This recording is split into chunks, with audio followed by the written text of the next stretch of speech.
இந்த கதையோட அடுத்த பகுதி தான் பார்க்க போகிறோம். அதுக்கு முன்னாடி நீங்கள் செய்ய வேண்டிய விஷயம் என்ன அப்படின்னு கேட்டிங்கன்னா, மறக்காமல் இந்த சேனலை சப்ஸ்கிரைப் பண்ணிக்கோங்க. கீழே இருக்க பெல் பட்டனையும் கிளிக் பண்ணுங்கள். அப்போ தான் நான் போடுற வீடியோஸ் எல்லாமே உடனுக்குடனே உங்களுக்கு நோட்டிஃபிகேஷன் வரும். ஸோ மறக்காமல் சேனலை சப்ஸ்கிரைப் பண்ணிவிட்டு வீடியோ பாருங்கள் ஃப்ரெண்ட்ஸ். வாங்க நம்ம கதைக்குள்ளே போகலாம் அப்படின்னு சொல்லிட்டு, அடுத்தது நான் மறுநாளே அமௌண்ட் லோனுக்கு கட்டணும் அப்படின்னு சொல்லிட்டு அண்ணனுக்கு ஃபோன் பண்ணி கேட்டேன்.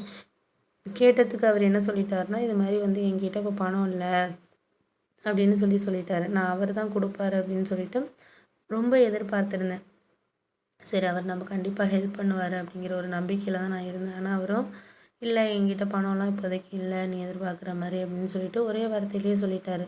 நான் அதை கேட்டோன்னே எனக்கு கொஞ்சம் மனசு இதாகிடுச்சு. என்னடா இவரை தானே நம்பியிருந்தோம், இப்போ இப்படி சொல்கிறாரே பண்ணுறாரு அப்படின்னு சொல்லிட்டு ஒரு மனசளவில் ரொம்ப ஒரு மாதிரி இதாகவே இருந்துச்சு. அதனால் நான் அதுக்கப்புறம் ஒன்றும் நான் கண்டுக்கலை. சரி, இது ஒரு சில விஷயங்கள் நம்மளுக்கு இப்போதைக்கு நம்மளுக்கு சரியாக இருக்கிறதுக்கு காரணங்கள் நம்மளால் நம்ம இதுக்கப்புறம் நம்மளுக்கு இது பண்ணணும் அப்படின்னு சொல்லிட்டு நானும் கொஞ்சம் ஒரு மனசளவில் இது பண்ணிக்கிட்டு இருந்தேன். ஆனால் அதுக்கப்புறம் என் ஒய்ஃபை சொல்லிட்டாங்க, இது மாதிரி நீங்கள் அதெல்லாம் நினச்சிட்டு கவலைப்பட்டுட்டு இருக்காதீங்க. சில விஷயங்கள் இப்போதைக்கு நம்மளுக்கு சரியாக இல்லாமல் இருக்கலாம்.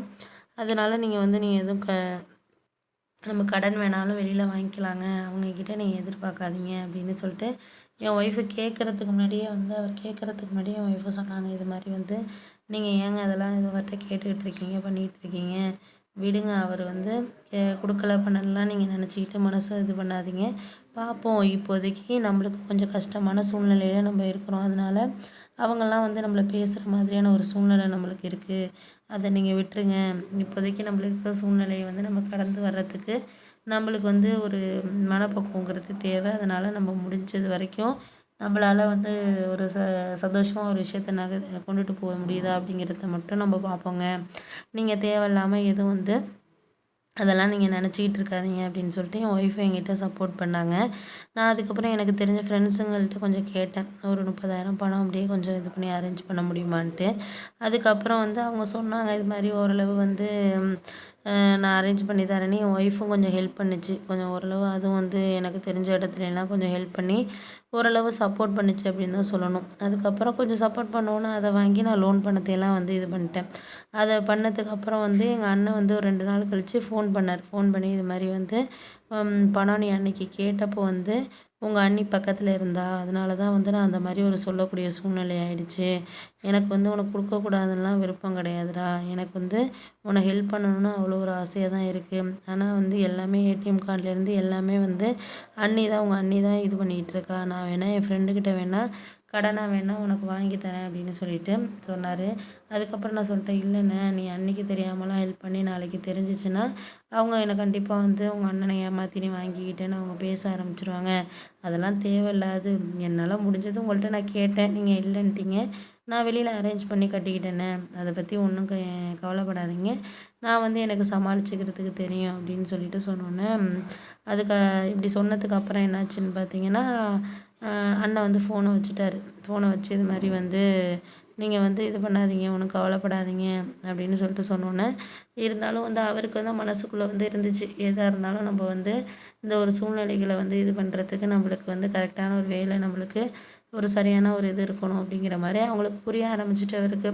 ஆனால் அண்ணியை மீறி எதுவும் அவரால் செய்ய முடியல. தம்பிக்கு ஹெல்ப் பண்ணணும்னு ஒரு எண்ணம் இருந்தாலும் அவர் எல்லாமே அண்ணி பேச்சை கேட்டுட்டு தான் அவர் எல்லாமே செய்வாருங்கிறதுனால வேறு வழி கிடையாதுங்கிறனால என்ன பண்ணுறது அப்படிங்கிற ஒரு சூழ்நிலையில் இருக்கிறப்போ, நம்மளுக்கு கஷ்டத்தில் நம்மளுக்கு யார் கை கொடுக்குறாங்களோ அவங்க தான் நம்மளுக்கு அந்த நேரத்தில் நான் அக்கா கல்யாணத்துக்காக ஒரு பவுன் நகை எடுத்தேன். ஏன்னா என்கிட்ட அந்தளவுக்கு நிறைய அளவுக்கு செய்கிற அளவுக்கெல்லாம் அந்தளவுக்கு பணம் கிடையாது. அப்படிங்கிறதுனால நான் வச்சுருந்த சம்பளத்தை வச்சு அதை தான் எடுக்க முடிஞ்சிச்சு அப்படின்னு சொல்லலாம். ஏன்னா அக்காவுக்கு முன்னாடியே நான் லவ் மேரேஜ் பண்ணிக்கிட்டு இருந்தனால அக்காவுக்கு கொஞ்ச நாள் மாப்பிள்ளை கிடைக்காத மாதிரி இருந்துச்சு. ஏன்னா தங்கச்சி முன்னாடியே நான் வீட்டை விட்டு போய் மேரேஜ் பண்ணிட்டேன். ஏன்னா எங்கள் வீட்டில் கொஞ்சம் ப்ராப்ளமாக இருந்துச்சு. அந்த பையன் வீட்லேயும், அதாவது என் ஹஸ்பண்ட் வீட்லேயும் அவருக்கு பொண்ணு பார்த்தாங்க. அப்படிங்கிறதுனால வீட்டில் நான் சொன்னதுக்கு எங்கள் வீட்டில் என் கல்யாணத்துக்கு சம்மதிக்கலை. இது மாதிரி அக்கா இருக்கிறப்போ நீ இந்த மாதிரி கல்யாணம்னு பேசிகிட்டு இருக்கே அப்படின்னு சொல்லிட்டு எங்கள் வீட்டில் பேசினாங்க. அதனாலேயே நான் என்ன பண்ணிட்டேன்னா,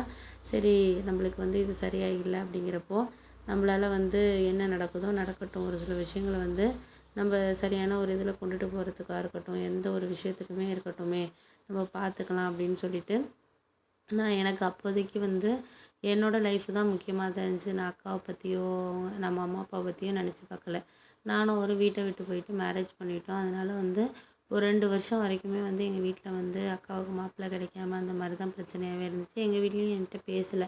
அதுக்கப்புறம் நானும் வந்து குழந்த கொஞ்சம் நாளைக்கு வேண்டாம், ஏன்னா அக்காவுக்கு கல்யாணம் ஆகிற வரைக்கும் குழந்த வேணாம் அப்படின்னு சொல்லிட்டு இருந்ததெல்லாம் எங்கள் அம்மாவுக்கு தெரிஞ்சதுக்கப்புறம் எங்கள் அம்மா கொஞ்சம் மனசு மாறினாங்க. எங்கள் அப்பாவுக்கு கூட என் மேலே கோவம் இல்லை. ஏன்னா வந்து நம்ம பொண்ணு, ஏன்னா என்னோடய ஹஸ்பண்ட் வந்து ஒரு பேங்க்கில் வேலை பார்க்குறாரு. நல்ல ஒரு இடத்துல தான் வந்து நான் கல்யாணம் பண்ணிக்கிட்டு போயிருக்கேன் அப்படிங்கிறது அப்பாவுக்கு ஒரு சந்தோஷம் இருந்தாலும் அம்மாவுக்கு ஒரு கோவம் இருந்துச்சு. நம்ம அக்காவை பற்றி நம்ம பொண்ணை நினச்சி பார்க்கலையே, அவள் வாழ்க்கை முக்கியம், அவளோட லைஃப் முக்கியம்ன்ட்டு நினச்சி பார்க்கலையே அப்படிங்கிற ஒரு கோவம் வந்து அம்மாவுக்கு இருந்துகிட்டு தான் இருந்துச்சு. ஆனால் வந்து அதுக்கப்புறம் நான் வந்து குழந்தையெல்லாம் இது பண்ணி போட்டிருக்கேன் அப்படின்னு சொல்லிட்டு நானும் அக்கா வந்து என்கிட்ட வந்து கோவத்தை எதுவுமே காட்டலை. உன் லைஃப்பை நீ முடிவெடுத்திருக்க, அதில் நான் எதுவும் தலையிட மாட்டேன்ட்டு அக்கா வந்து நல்லபடியாக தான் வந்து எனக்கு வந்து சப்போர்ட் பண்ணிச்சு அப்படின்னு தான் சொல்லணும். அதுக்கப்புறம் அக்கா வந்து பேசுவோம், இடையில ஃபோன் பண்ணுவோம், எல்லாம் பண்ணோம். இடையில வந்து அம்மாவுக்கு தெரியாமல் எங்கள் வீட்டில், நாங்கள் இருக்கிற வீட்டில் வந்து பார்த்துட்டு போவோம். இடையில வந்து ஹோட்டல்லாம் போகிறப்ப அக்காவையும் தான் நாங்கள் எல்லாருமே அழைச்சிட்டு போவோம், ஃப்ரெண்ட்ஸாக போகிறப்போ பண்ணுறப்ப. அதெல்லாம் வந்து அம்மாவுக்கும் தெரியும். ஆனால் வந்து அம்மா எதுவும் அக்காவை திட்ட மாட்டாங்க. ஏன்னா வந்து அப்போலேருந்து நானும் அக்காவும் ரொம்ப பாசமாக இருக்கிறதுனால அம்மாவுக்கு தெரியும். அவள் வந்து அக்காவை விட்டு கொடுக்க மாட்டா. ஏதோ சந்தர்ப்ப சூழ்நிலையினால தான் அப்படி ஆயிட்டு அப்படின்னோடனே அதுக்கப்புறம் என் ஹஸ்பண்டே வந்து மாப்பிள்ளை பார்க்குறதுக்கு அக்காவுக்கு ஏற்பாடு பண்ணாங்க. அதுக்கப்புறம் ஒரு நல்ல இடத்துலேருந்து அக்காவுக்கு வந்ததுக்கப்புறம் வந்து செய்கிறது பண்ணுறதுக்கு வந்து அம்மா சொன்னாங்க, நகையெல்லாம் இருக்குது, அதெல்லாம் நாங்கள் எல்லாம் பார்த்துக்குறோம் பண்ணிக்கிறோம் அப்படின்னாங்க.